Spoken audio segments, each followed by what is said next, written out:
Hello, students. This is going to give you an overview of allusions, which you're going to need as we analyze Sojourner Truth's speech. So an allusion is just a passing reference to an event or story.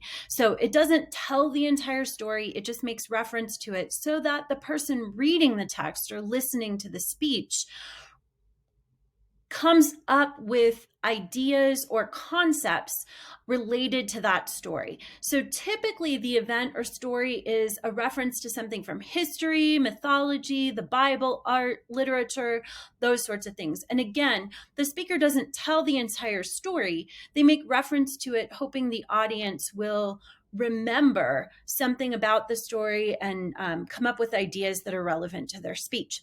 So I'm going to take you through the allusions that are going to be relevant in Sojourner Truth's speech. And they are all references to the Bible.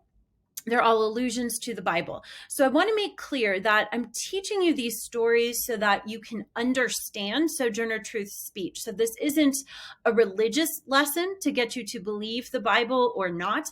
That is your personal religious beliefs or not. These are just so that you know the context for the speech and can understand and analyze the allusions in it. So the first story coming from the Bible is the raising of Lazarus.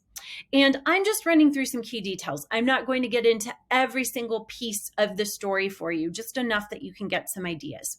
So Lazarus' sisters, Mary and Martha, whom Sojourner references in her speech, request help from Jesus when Lazarus falls ill. And Jesus doesn't come very quickly. And so he actually, by the time he arrives, Lazarus has already been in his tomb for 4 days, dead. And at first, Martha and Mary are upset, but Jesus encourages them to have faith, and he does raise Lazarus from the dead in this story.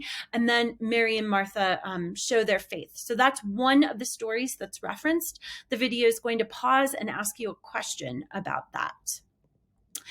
The next story referenced in Sojourner Truth's piece is the birth of Christ.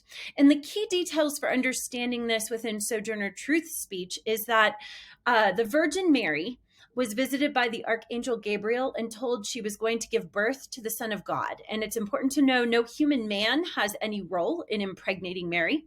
And she does eventually give birth to Jesus in the manger.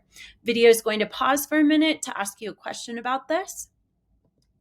And then the final biblical allusion in Sojourner Truth's speech is to Eve and the serpent in the Garden of Eden.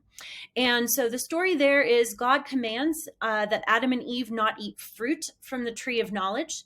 But Satan comes in the form of a serpent, a snake, and tempts Eve to eat the fruit. So she ends up eating an apple and also giving one to Adam. As a punishment for disobeying his commandment not to eat the fruit, God expels Adam and Eve from the Garden of Eden. So that's the last allusion Sojourner Truth makes reference to. There'll be a brief question in the video, and then we'll work on how to analyze these in class.